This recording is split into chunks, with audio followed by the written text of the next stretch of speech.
Hello, Tailoring Talkers. It's your host, Roberto Rivilla, bespoke tailor and owner of Roberto Rivilla London Suit and Shirt Makers. We're going on a journey around the globe to meet a host of amazing human beings, creators, self-starters, performers, and more, to learn about their journeys and lessons they've learned.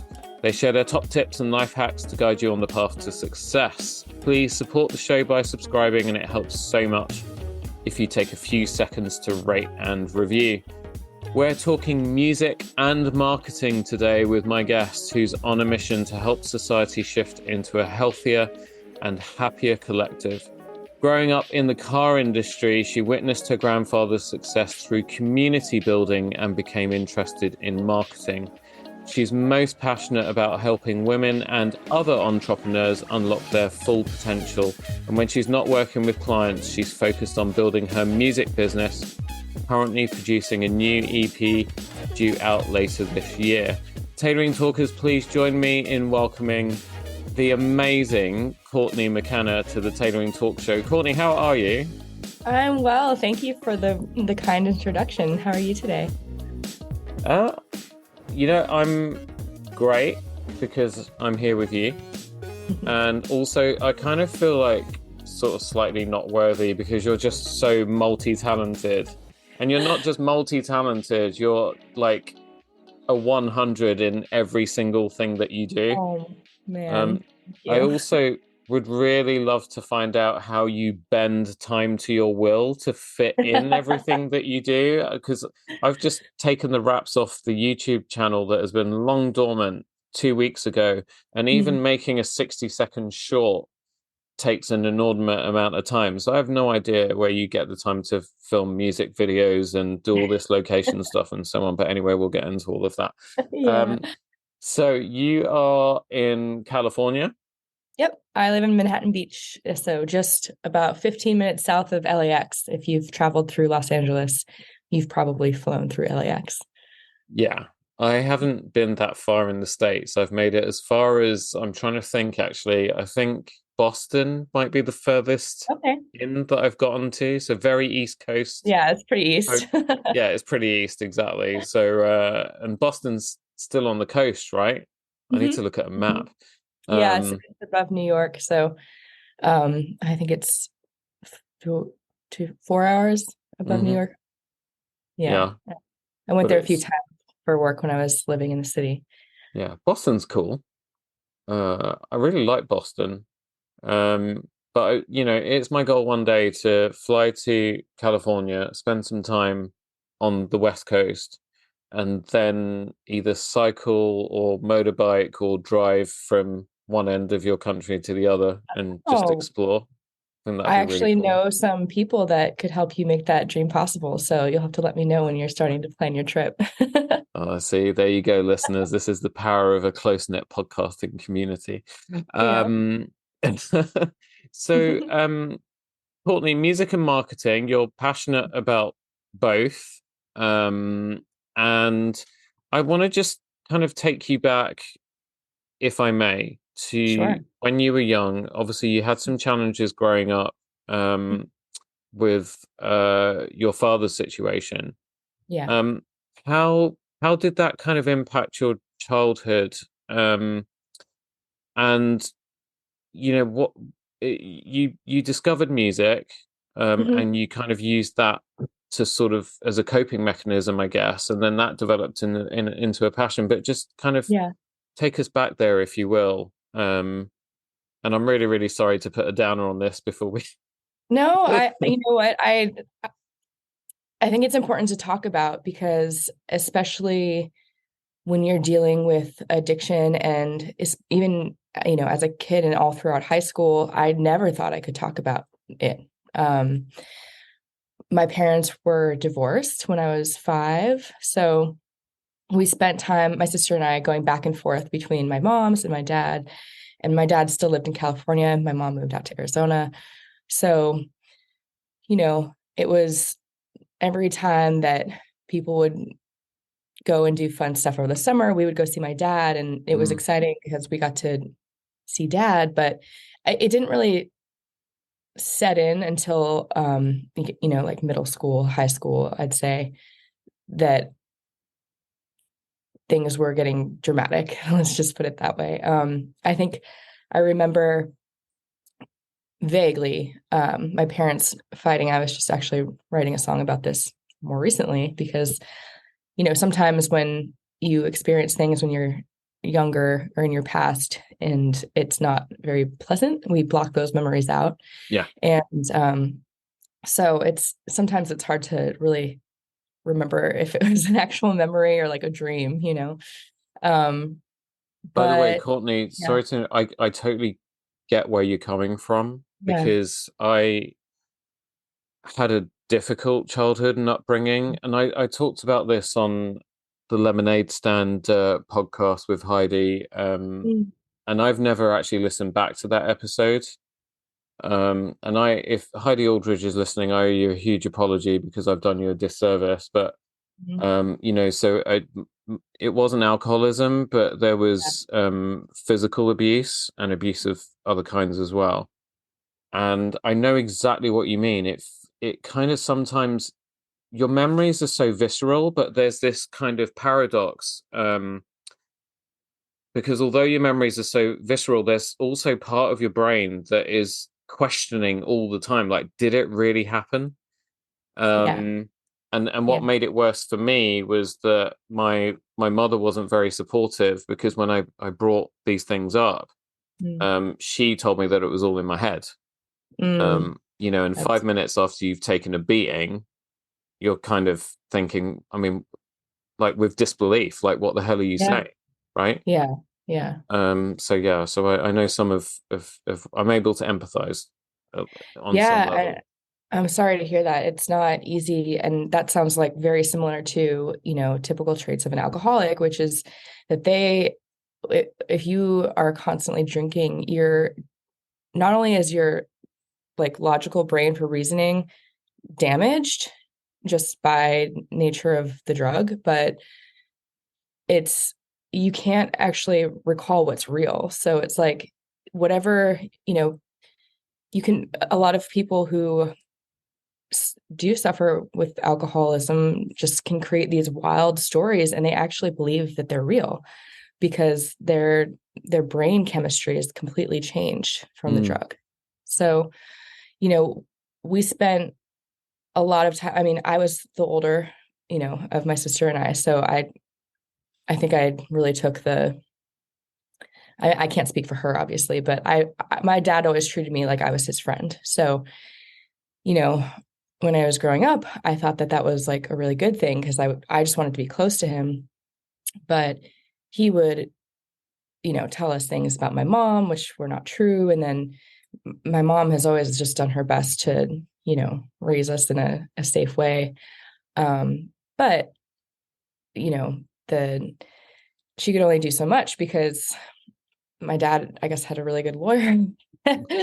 And, he wanted to be with us and to take care of us, but he also just really suffered from his disease. So, I even still struggle with calling it a disease, honestly, because I think that um, alcoholism, I can understand why they call it that because it is like your brain essentially deteriorates, and so you're in this spiral loop and you can't get yourself out of it. But ultimately, I still believe that it was a choice to get to that point, you know? yeah, So, I'm with you.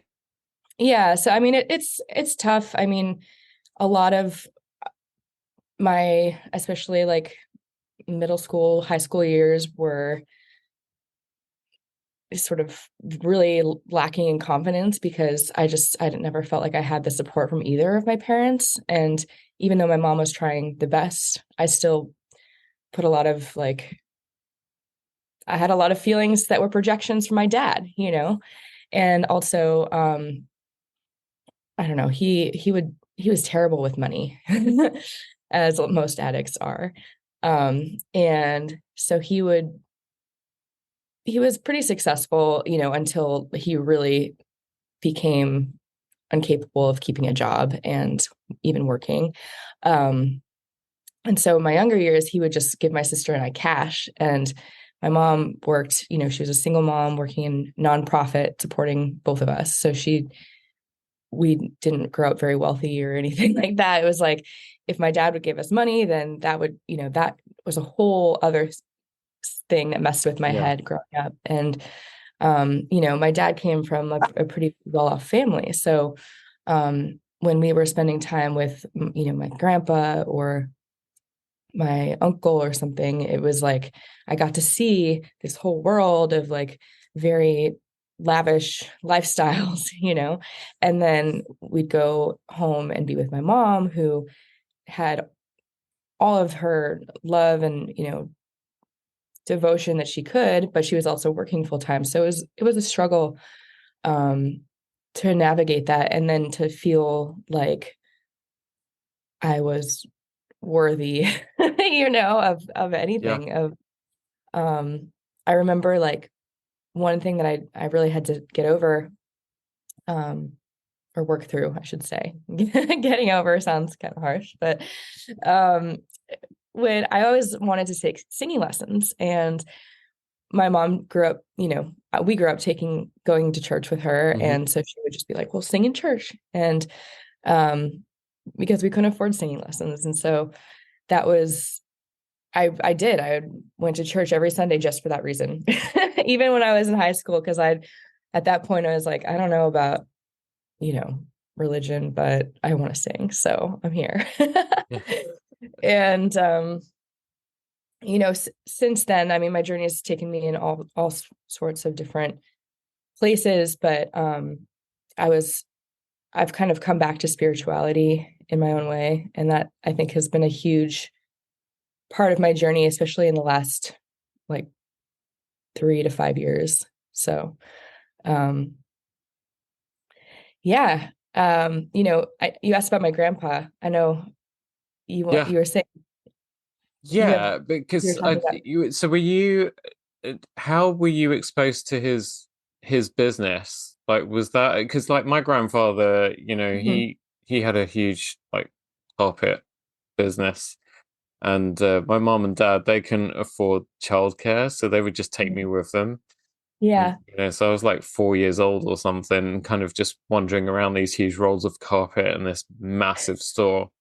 And Yeah. just kind of watching like my uncles and the staff like serving Mhm. customers and stuff. And then, I would, if like there was a customer around and nobody spotted them, I would kind of just waddle up to them, it's like 2 feet tall or whatever I was, and say, "Hey, Start can I selling help drugs. you?" And Yeah, that's someone so would come and scoop me up and say, "Don't ignore him. He's just whatever," and then throw me cute. somewhere. But that was my real kind of first exposure to sales, I Yeah. guess. Yeah. So yeah, so I was kind of really curious as to how you kind of ended up in your grandfather's business. Was it a babysitting deal or? Yeah, that was definitely part of it. I mean, so, going even just spending time with my dad, we would often go to work with him. So I have spent, yeah, many days in car dealerships all Mhm. across Southern California and Hawaii. Wow. Um, yeah, my grandpa lived in Hawaii. So he at one point my dad moved out there to work for him. And yeah, I mean, same thing, instead of wandering around through carpets, I was wandering around through cars. Which I sounds infinitely more fun to me anyway. Well, there were definitely fun moments. I mean, I remember my grandpa had this fish tank, and it was beautiful down by the customer service center in his Ford dealership, which was where he had his whole main office. And there was a lemonade stand right next to it. And I don't know, my sister and I were just really, I guess this was the entertainment, is we would go and get lemonade and then fill the cup with like half a cup of sugar. It was so gross, like just so much sugar. And then we would just sit there and like, get hyped off of sugar and lemonade and watch the fish, I guess. I don't know. But yeah, I mean, as I got older, I started working in the business side of the dealership. So I did a lot of like filing paperwork, and sometimes doing more computer stuff, but it was a lot of filing away paperwork. I'm sure now like everything is more digital. Yeah. But yeah, I sometimes we got to like play in the cars. Sometimes it was like a definite no. We were just kind of sitting around. But the highlights I think from working with my grandpa was that he was just such a regimented guy. And, you know, every day he'd get up, have his breakfast, drive to work, just, be there all day. And he really treated his employees like his family. So, and it was like a lot of his family also worked for him, Mhm. so it was like, I think that was probably part of it. But um the one thing that I remember, I think, standing out the most was that he created this program for um, grad students or like high school graduation. Yeah. And so he would donate a car to these high schools, and they had a program where if the students would go to this sober event and not drink, then they had a chance to win a car. So, I mean, I remember being 19. I was in college at this point, and I went back and lived with him for a summer. And the family that won the car that year came in, and they were just so excited. And one of them was an artist. And so they brought in all of these beautiful, like illustrated drawings of traditional, like Tahitian Hawaiian, you know, warriors with their full on paint and costume. And it was just so cool to like feel really connected to that community, especially as like a white girl on the islands. Like that's not like my heritage, but they really embraced him because he did give back so much. And, I think that today that I'm starting to see that trend of like community building in marketing, and Yeah. it's a little different, but it's also the same. At the end of the day, it is really just fostering relationships with people. So, yeah. Yeah, I mean, that the kind of what he was doing there was really not just building strong links with the community, but really making himself the heartbeat of it Yeah. in a lot of ways. I mean, who in Hawaii was going to go anywhere else when they wanted to buy a car, right? Yeah. And news of what he was doing. I don't even know how big Hawaii is. Um, God, now I feel so ignorant. No, Um, I mean it's pretty small, but he lived on Oahu, so it's land wise not the biggest island, but it's the more developed one, like with Honolulu and the ones you see in the postcards kind yeah. of. Yeah. How So have you in your business, because you've got both your music business and then you've got your marketing business. Mhm. And your marketing business is Courtney McKenna Productions. Yes, it is. Nailed it. So I Research actually paid have off. both. Yeah. No, I actually just updated that website because for the past year, I've just been being fed leads basically Mm, from existing clients. And um, it's been amazing. I was really able to just, focus on that and focus on music. And I think when you're a business owner, half of your time can be spent just by going out and finding new business. So this year, I'm in this sort of transition period, and I realized I should get my site back up because I took it down a few years ago when I was, sort of in this other transition period. Um, and now I'm at the point where I can actually take more clients on. And I think I've been able to hone in on my skills a little bit more. So, yeah. um, Well, yeah, yeah, you've go ahead. worked with some really kind of big brands, and again, taking this concept of community marketing, it was so weird because I was at a kind of mixer this morning, but the guest speaker was a branding expert. So, Mm, cool. it's so strange. I've just had like, and then I went to a digital agency because we're looking at doing some collaborative stuff together. But then through the course of that meeting, we got talking about branding again and this theme of being aware of what's going on in your community and what's going on Mm, around, and yeah. sort of trying to create content and do things that sympathize with what your local community or your audience is going through, the challenges they're going through. And one example that was given this morning Yeah. was Tom's shoes. Yeah. I used to Who, work for Tom's. So yeah, so weird. Personally, I'd actually not heard of them before this morning, okay. but I love the story of the founder who went on holiday to Argentina, saw that Hmm. the kids were playing football with cardboard like taped to the bottom of their shoes or whatever, and was like, oh my God, can we not do something about this? And then started the business. And I think the idea, correct me if I'm wrong, was every pair of shoes you bought, a pair of shoes would get donated to the communities out there, Mhm. Yeah. um, which is a prime example of community marketing. But also, it's not just uh, a company that spouts that, oh, we're doing so much good, blah blah blah, but it sounds really fake. Like Mhm. it's just like they've kind of caught. They're trying to catch a trend and say, oh yeah, we're doing all this really good stuff too. When so Yeah. like we have brands like like the fast fashion brands like H&M and Primark and Hmm. stuff, Yeah. who might start kind of coming out with some sort of marketing about how sustainable they are and so on, when they are completely like not. Yeah. And I don't, and that type of messaging, you have to be quite careful because it doesn't hit home with an audience. It can actually damage your brand. Right. Um, Yeah. so sorry, I was interrupting you and talking about your expert subject.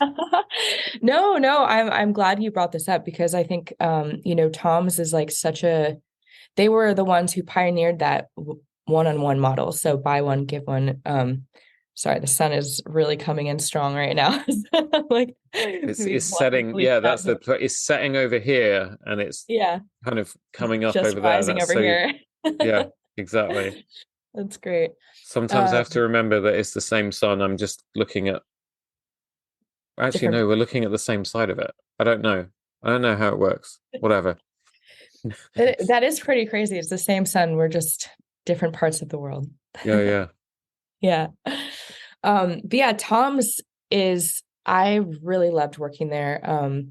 My last song is all about what we're talking about essentially. And I'll get into that in a second, but the culture of Tom's, I knew about them when they first came on the scene, which I think was around 2006 or so. Hmm. And, you know, since then, a lot of companies have tried to replicate their business model because they really do believe in giving back to the community. And I think that this is, like you said, it's become something that a lot of larger brands are trying to capitalize on. But I think Tom's was really the first one to actually implement some sort of structure of community in their business model. So when I worked for them, they were going through this transition because what happened was their business grew so fast that they blew up. They had stores all over. They had a global presence, maybe, not as much in London, but especially here on the, West Coast. Mm. And they started losing market share because all these other brands started copying them. Like Skechers created Bob's and, tried to rip off the same model, even though it wasn't, I don't know. Anyway, there a lot of, competition came up and I think they realized they only had one product. And so they tried to differentiate and it just sort of fell flat. And now that they've changed their whole structure, they have, a new team of directors guiding their brand. And I think seems like it's really working for them. But um at the time of the rebrand, when I was working with them, they were also changing their business model because they realized that to compete in the industry that they had, so quickly grown into, it wasn't necessarily sustainable. So that's interesting because it's like, the intention was still to do really good, and they were still giving back a third of their income. But instead of just shoes, then they were able to donate that to other like local charities and really be Mhm. involved in their community in that way. So, but talk about a company that like really lives their values. I mean, they would have a whole day paid just to go and like work and volunteer in the community. Multiple meetings celebrating all of the giving and the goodness that comes from a community that really cares. So that was probably one of my favorite jobs, honestly, marketing side. Yeah. And I actually did get to work for Skechers after that because I think that, a lot of people still in that world like hold Tom's as a really like their brand equity is pretty strong. So that was a really interesting experience because that was like night and day. Yeah. Yeah. There's a real shining example of a genuine purpose driven business rather than sales Mhm. driven. Yeah. Because I would guess that Skechers, kind of would have looked at what they were doing, and from a sales perspective, we're kind of like, okay, hang on a second, we got to do something here. This is a really good idea, and we can get our numbers up. Whereas Yeah. it strikes me reading the Tom story that was never, that was just, the sales was a byproduct of what they were trying to achieve. Yeah. Yeah. Absolutely. And, Skechers, they started out as in the 90s when, you know, the celebrity movement was like at its peak, basically. They really capitalized on that and they got their name out there through partnerships with celebrities. And, Britney that's, Spears, for some reason, I always associate with Skechers. Is oh, that right? interesting. I couldn't even remember like specifically. I just know, their founders, I think, came from creating LA Gear, if you remember that brand. Oh my God. Yeah, yeah. When I was a kid, it was like you'd get kids who, you know, would be walking around school in their new, it was either the Reeboks Yeah. pumps with the thing on the front, um, where you kind of squeezed it and then it like air somehow got in, or Yeah. Air Jordans, or Oh, yeah. LA Gear was the other one. Yeah. Yeah. Holy hell, I have not heard that name in such a long time. Now I feel old. Oh, man. Well, hey, at least we can reminisce about it Yeah. together.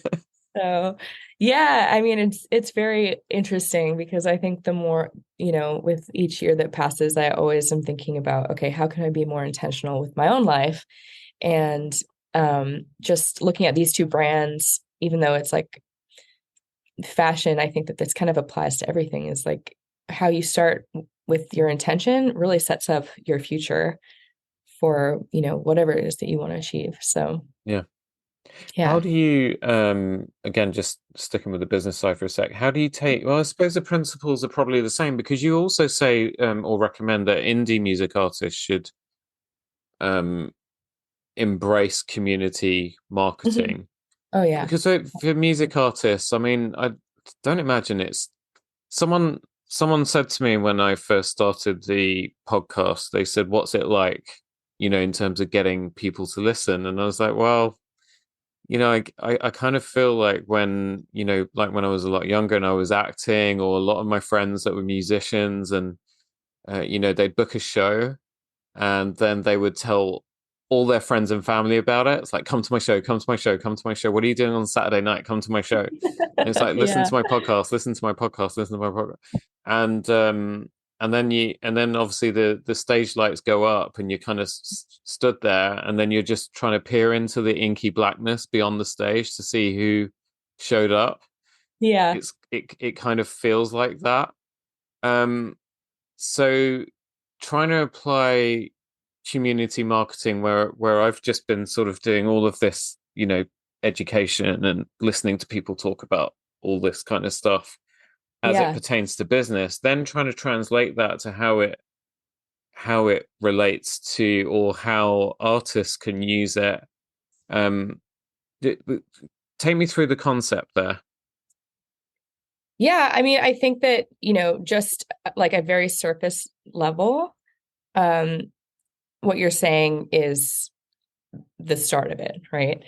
Um, and I think that this is true for a lot of small business entrepreneurs that I work with too, is like you you have to start with people that you know and your immediate community. And so I have a fine art photographer that I'm working with right now, and he has amazing work, but he's never put it out there on social media. And before we even get to that step, we're drafting a press release, we're sending out emails to like, hey, I'm officially having this launch, and just like getting people excited about what you're doing. Because then when you actually start creating content and start creating whatever it is that you're creating, people will know that this is important to you and that you care about this. And you, especially as an indie artist musician, like you have to be your biggest number one fan when you start, you know? So, and promoting is the hardest thing. Like, I mean, the last 2 years I've played a show like every single week for the most part. 50 to 70 shows a year. And so sometimes it's really tough to know what the boundaries are, because it's like you want people to come to your shows, and sometimes they're paid corporate gigs or special events, so that's like a huge relief because you don't have to market them. But And also you're getting paid. exactly. I mean, I try to get paid for most of them these days, if some I do for charity, but yeah, it definitely is nice. I mean, just yeah, so many hours and so much work goes into being an artist. So that's a whole nother thing we can talk Yeah, yeah, about. yeah. So we're saying that, whether like whatever it is that you're trying to start, you've really got to almost root yourself down in your local community first. First, yeah. And then once you're kind of solid there, then it'll start to kind of slowly spread out. Yeah, I mean, there's lots of artists that do get a huge following on TikTok or Instagram, but the reality is that if you want to build a sustainable career, you need to be able to have rooted connections. And your account on Instagram could be taken away like that. It's happened to many clients that I've, heard of, and one of mine personally, which good luck, because everyone at Meta right now is pretty much a robot. Yeah. And And also they're kind of almost deciding what they want to put, because I'm just learning about all this stuff, right? Because yeah. um Instagram I struggle with because it's visual. I need to be there because of what I do, I Hmm. think. I mean, because every time I just think, I can't be bothered with this anymore, a client will say, "Hey, I just saw that thing that you posted, and can you make me something like that or whatever?" Right? So I'm like, Yeah. okay, I do need to get it because you don't know who's watching. Mm. But the Facebook connection, or Meta as they're now called, really get, because I Yeah. can't stand Facebook, right? Um, and then with YouTube, which is owned by Google, Hmm. for some reason I don't have quite as much problem with Google as I do with Facebook, and I don't know why that is, because Probably because you there's know, not a figurehead to be yeah, angry yeah, about. exactly. Yeah, there's not It's like everyone can just easily blame Mark Zuckerberg for Facebook stuff, and Google is just, a massive conglomerate. So yeah, it's like, and it kind of is literally. I mean, we accept it as part of everything. I mean, it's the reason why you never say search for, you always say Google, right? yeah, Um, but like YouTube Shorts, so we started putting some of those out, and yeah. you know the and there were a couple of videos where, like, one was, we have this fabric that is wool, but it's 100% storm proof. You Ooh. wouldn't you wouldn't know much about storms over there. I'm Yeah, talking not so about, much. like this wet stuff that falls from the sky, Courtney, and Hey, I did And live in New York for a decade, so oh, okay, fine. All right, so you know all about it. yeah. But it was like a 12-second video of me shoving a client's arm under a kitchen tap because he was skeptical about its waterproofing ability, and you just see the water bounce off. And Yeah. it got like nearly 2,000 views in the first couple of hours, Wow. but then it stopped all of a Mhm. sudden because apparently Google decide that they're going to stop pushing it. Mm. And then there's other stuff that I've posted where it got like a couple hundred views in the first hour. It's like Yeah. whatever. And then nothing for like 3 days. And then all of a sudden it's like just shot through the roof. Mm. And I was saying to one of our guys at the workroom who is on TikTok, and he just posts videos of washing the wheels of his car. Um, your granddad would have found it amusing. But he gets like tens of thousands to millions of views on these stupid car wheel washing videos, right?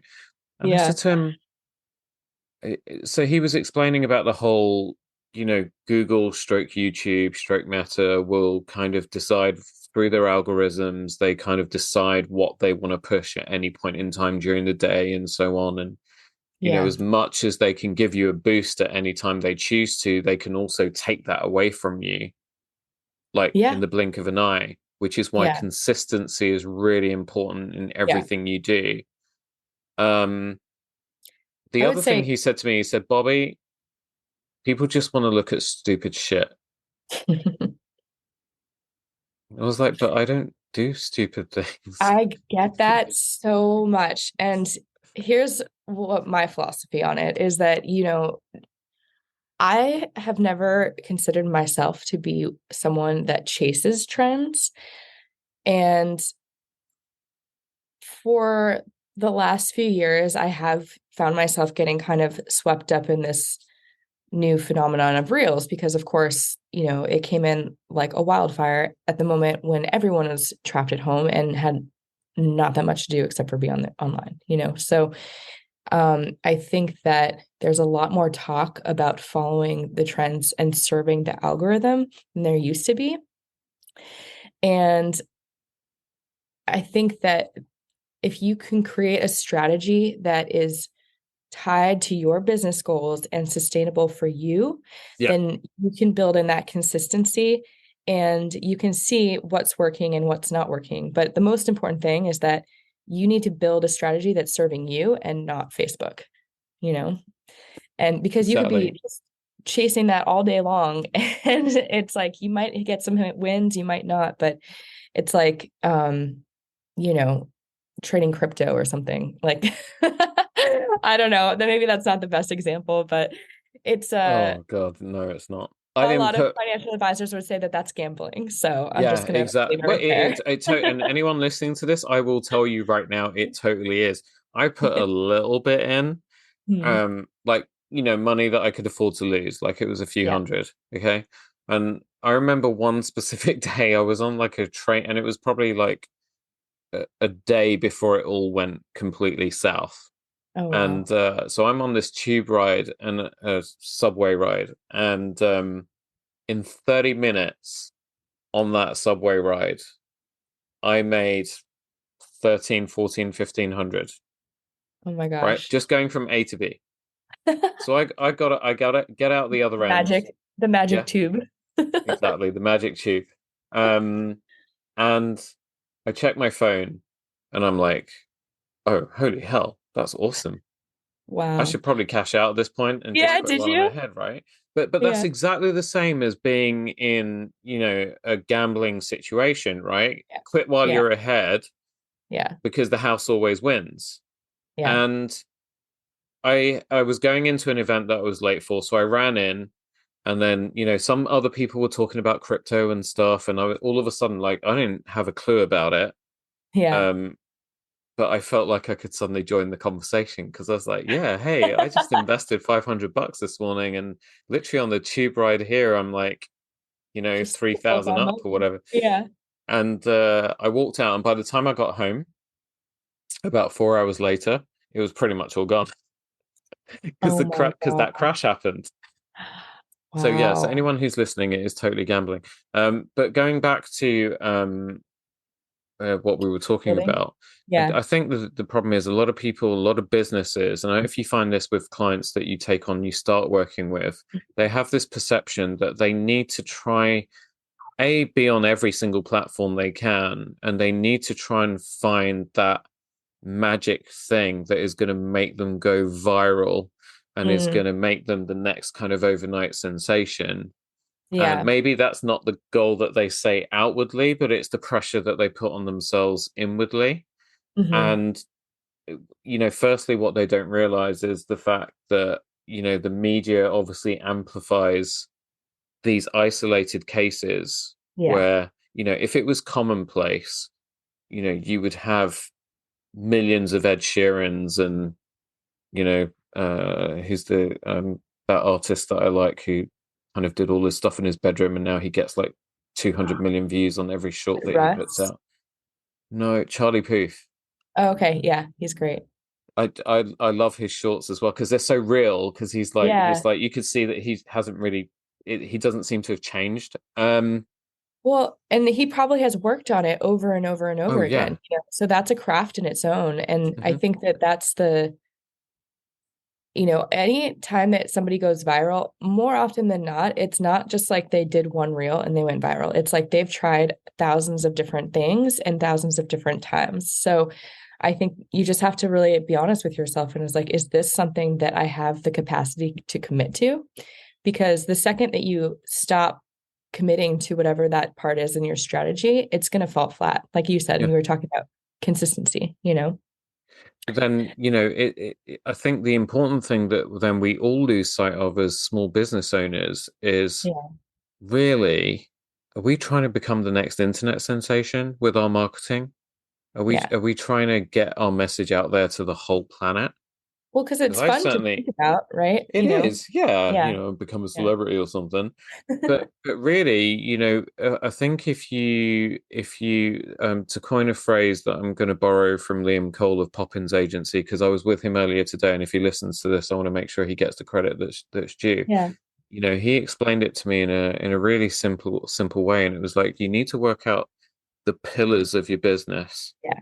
the things that you stand for. And once you have those pillars in place, you Hmm. then put the bricks and mortar and the structure around it. And that is your marketing Yeah. efforts and everything else that you do.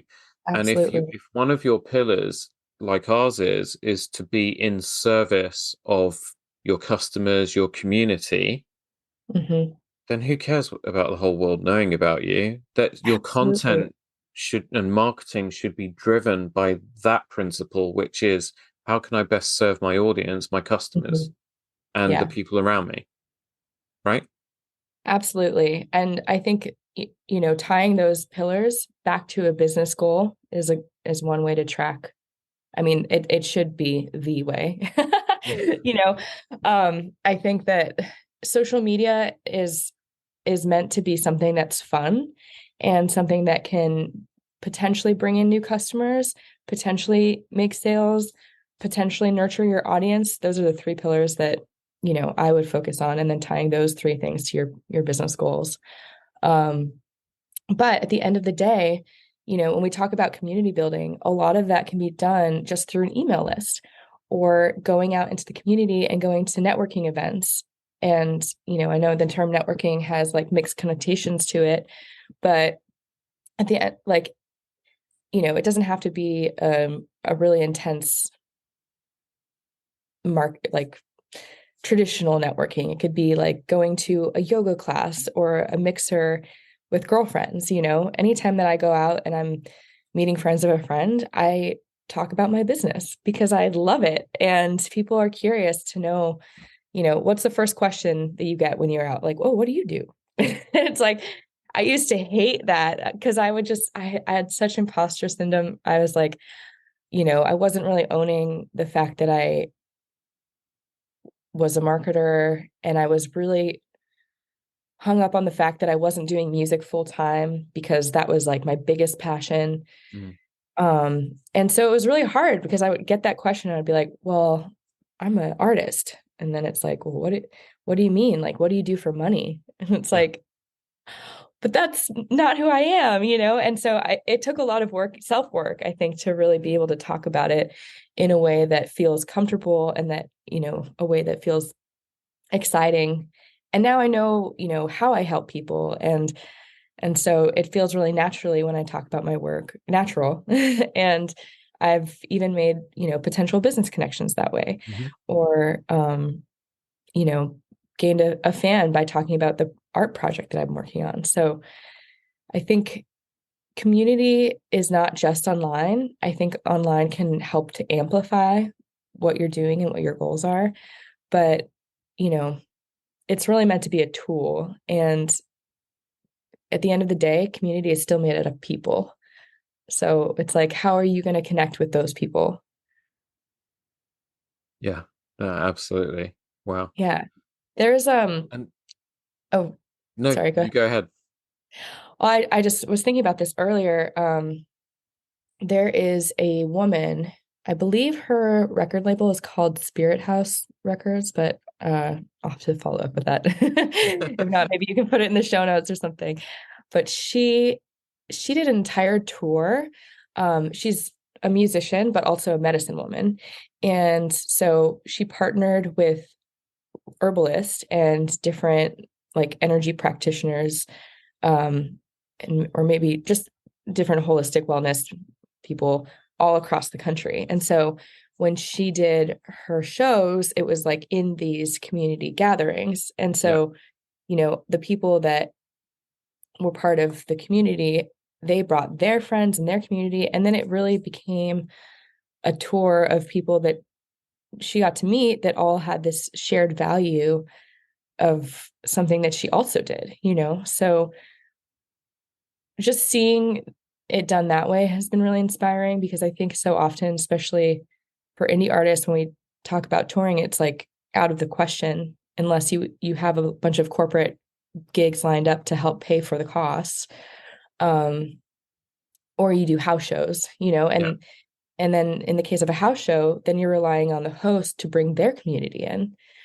So it's like, you know, it always comes back down to community building, and I think that um, you know, the parallel between artists and music and then marketing is like very strong. And I think that it's maybe more obvious to me for musicians, and you know, other artists or other entrepreneurs might not think about it too much because they've never had to experience promoting a show or like, you know, um but that's, yeah, I mean, small events is, you know, back to the car industry. My mom also worked in the industry, so she did promotional events, which I think is a little bit less popular now, but Hmm. it used to be like they would host barbecues and free giveaways and, you know, spin the wheel and win a test drive or something like that. And so a lot of people think of car salesmen as being like sleazy or gimmicky or something, but at the end of the day, you know, the sales and marketing tactics that I learned from that is really just, again, ways to try to connect with people. And um,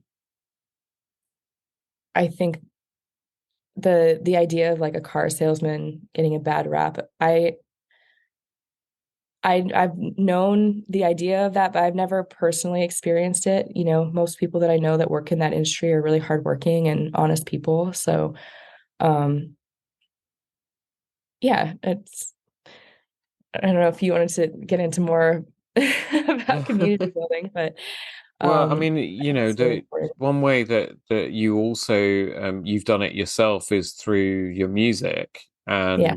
and you know, the songs you write, which, you know, some from you know, obviously the personal stories of your life and the experiences that you've been through, and also where you've kind of looked at various issues that have been going on around you. Yeah. Um, so you just had a single out last year and you're Mhm. working on more music this year. So fill us in on what's going on in that side of Courtney's world. All right. switching brains here. Yeah, sorry. I was just going to give you a moment to do that. I just realized I should have warned No, you. I was trying to do a really cool kind of link into, right? no, that was the Anyway, perfect link. I'm kidding. It's thanks. all one and I'll the edit same. I'll edit all this out. Yeah. Yeah, I put out three singles last year, and my latest one at the end of last year was called CSR, which stands for Corporate Social Responsibility. And I wrote this song um, in reaction to the Dakota Access Pipeline that was being built several years back. I don't know if you remember any of the news stories, but people started protesting and going over to support some Native Americans who Mhm. were really upset about this company coming in and building an oil pipeline through their water supply, which was zoned as native, not only native, but sacred land. So um, it was a lot of people, even from, across the country, were going to try to support them. And it was freezing, and it was just a really wild story. And ultimately, that they were supposed to move the pipeline to go around it, and they didn't. It was just like another example of how corporate greed kind of controls our system. And it really just made me think, okay, well, what is sacred anymore? If like this is, where water is a basic resource that everyone should have a right to. And so I wrote the song CSR, and the hook is Down to the Water, which is sort of the tie-in to that story. But I made a music video at the end of last year, and that is wrapping up. Hopefully to looking to premiere it next month sometime. Still working out those details, but yeah. And then I've got a few new singles coming out this year, so it's like a constant process at this point. Yeah, because I guess also, I mean, as you know, you spend so much of your time helping other people, all of a sudden when you're doing the music, you've got Mhm. to also kind of have your marketing expert brain switched on somewhere in the background, because then you've got Yeah, to start helping yourself to get all of this out there. yeah. I mean, talking about digital marketing strategy, it's like I've many times created a strategy for myself and then haven't been able to follow through because, I have to go back to my clients. Like they're always my priority at the end of the day. Or, I'm finishing all of the logistical stuff for music. So that's definitely a goal of mine this year, is just to be able to stay more steady on that, to find a strategy that is sustainable for myself. Um, I guess to your point earlier, it's like when you get into that creative brainstorming process, sometimes it can be like easy to overplan, you know. Um, and I have an assistant now, so that has also been helping a lot. Yeah. How are you, how are you at delegating? Yeah, that also has been a journey because I definitely, you know, have been of the mindset in the past that like I can just do it myself. But let me tell you, that is not helpful for No, anyone because we all need help. Yeah. Um, I've gotten better at it. I'm terrible, by the way. Yeah. It's, I mean, another you know, thing that I help my clients with is just getting organized so that they can bring on help. And so I think, just by practicing is is the best way. Like, no one's going to be perfect, especially when they bring on their first team member. And yeah, it's funny. Like, I've had a few things where it's like been on my list for months, and I finally, I've thought about handing it off, and I'm like, okay, just gonna give it to her, and then she does a Just great let it job. go. Yeah. Yeah, exactly. And it's like, oh, why didn't I do this from the very beginning? Because I was just being a control freak. Yeah. Yeah, I'm kind of going through it at the moment, and I know there are moments I'll catch myself and I'll be like, you should be handing this off because you're doing not only yourself a disservice, but you're doing her a disservice as well. Yeah. Um, so I'm trying to get better at that. I think the other problem that I'm finding, just in case this helps, not Yeah. just you, but anyone that's listening to Yeah. this, is when you have someone in to support you, you need to make sure you spend the time with them. Hmm. And that's the one thing that we've not been doing consistently. So Yeah. from next week, Mondays, which is really scary for me because Mondays are usually my high energy because it's the start of the week and it's where I Yeah. get the Get it. most things kind of done. But I think it's sensible that I set the week up in the right way with the team and that, I take 2 hours every Monday to basically sit down and say, right, okay, this is how the rest of this week's going to go, and this is what we need to do, and so on and so forth, and strategize and blah, blah, Yeah. blah. And then I can sort of, rather than trying to do ad hoc stuff during the week and doing everything on the fly, and what happens then is you end up where your assistant's kind of probably sitting there like twiddling their thumbs half the Right. time because they don't have anything to do because you haven't taken the time to plan it out, but also Yeah. the rest of the stuff you're still doing it yourself because Right. I just do it myself because by the time I teach them how to do it, it's I it's know it's it's it's the like this investment of delayed time. gratification.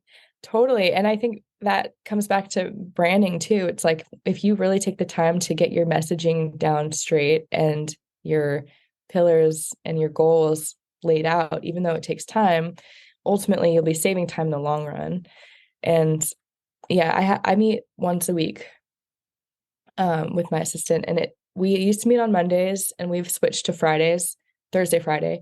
But I think that seems to work because we also, music stuff tends to happen on the weekends. Yeah, So it's almost like getting geared up for the weekend. And then um, it actually works better for me because then I can, yeah, I try to focus on my marketing work like Monday through Wednesday, and then Thursday through Sunday is music, and yeah, Thursday is kind of a flex day. yeah. Are you Do your into? I'm going to ask you this before I let you go. thing. I have a habit of doing this with my guests. I hold on to you like longer than I should. Um, how do you organize your schedule and how do you stick to it? Are you into the time blocking thing? Time blocking is like this new trend that Yeah, I definitely every block out time on my calendar. I mean, that's taken some trial and error also. Yeah, I think like at first I used to try to do like, an hour here, an hour there, but I think what works best for me is like 2 to 4 hour windows of like really focused work. And then sometimes I I try to have like a really solid morning routine. So that usually sets up the rest of the day. Like if I can wake up, work out, shower, get some like music practice done, even if it's just 20 minutes, half an hour, um, then I'm like, okay, good. Like even if I don't come back to music at the end of the day, which I try to do, um, at least I've got, the practice done. And yeah, I mean, sometimes I only work on client stuff 2 to 4 hours a day, but all of the other time is like following up on emails or, um, doing random research follow-up tasks. Yeah. So, yeah, I which, think by the way, Courtney sounds like stuff that you could delegate. hey, I will say my assistant, Corinne, she's an amazing researcher. So, but she hasn't helped me so much. She's really more on the marketing, or sorry, the music side as opposed to the Oh, marketing. okay. Yeah. But to your point, I have been thinking like I want to start having her do more marketing stuff for me. So, yeah. I know a Um, lot of people I've connected with through both through podcasting and outside of podcasting have said to me, um, the common advice is something like if you find yourself doing something that's repetitive, mhm. hand it off. Yeah. Or if it's something that you don't enjoy. Yeah. Yeah. Hopefully Gretchen's not listening to this, and I know that my EA doesn't bother listening to these either. Um, but yeah, basically anything you don't enjoy, anything that's repetitive, um, anything that is I can't think of another term, so I'm just going to say it, below your pay grade. You Well, know, but it's true. That's, I th- mean, to hire somebody that is able to support you, it makes, you know, you be able to be more efficient and focus yeah, on the things that you are more of an expert in, you know. And yeah, I was in a mastermind last year and she really helped to, you know, me to see that. It's like you can't afford not to hire someone at some point. yeah, exactly. So, But then once you yeah. hire them, you've got to utilize them 100%, Well, and I which think is what the journey that I'm definitely on yeah, at the moment.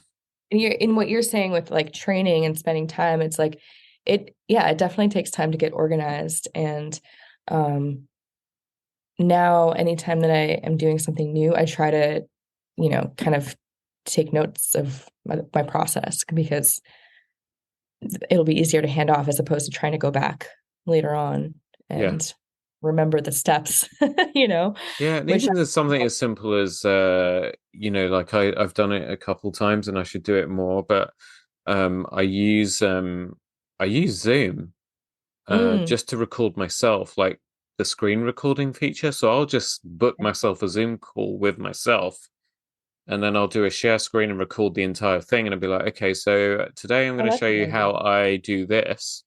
And then I Yeah. just go ahead and do it as I normally, like the whole, I'm just going to do this That's myself smart. because I can do it faster. But Yeah. it's actually then recording me. I'm recording myself while I'm doing it. And then magically, I've got the training video done Yeah. because like my assistant, that's how she wants that. She's like, don't worry if you don't have time to sit down with me, just record what you're doing and send it to me, and then I'll learn how to do Yeah. it and I'll get on with it. That's smart. I hadn't thought about that yet, so I'm gonna And see. then Yeah. do you want another one? Yes. So another one is, so I have Queen on WhatsApp. And so what I've started doing, so what I used to do is like I'd be in the workroom or I'd be with a client or whatever, and it's like you start the day with a certain amount of stuff that you've got in your hands that you need to deal with. And then as the day goes on, it's like it all just keeps piling up and piling up and piling up until you can't see over the top of this pile. And then you start dropping stuff. Mm, So what I do now is as soon as someone throws a coat or a ball at me, yeah. I WhatsApp voice note and like, hey Queen, this just happened. Can you do this and do that and send this there or do this there or call this person or can you just go and Mm, have a quick look online and do whatever the task is? I just voice note and send it to her. yeah. And then so And like then the she just first like day added to the task she got list. like 2,000 voice notes the first day that I did it.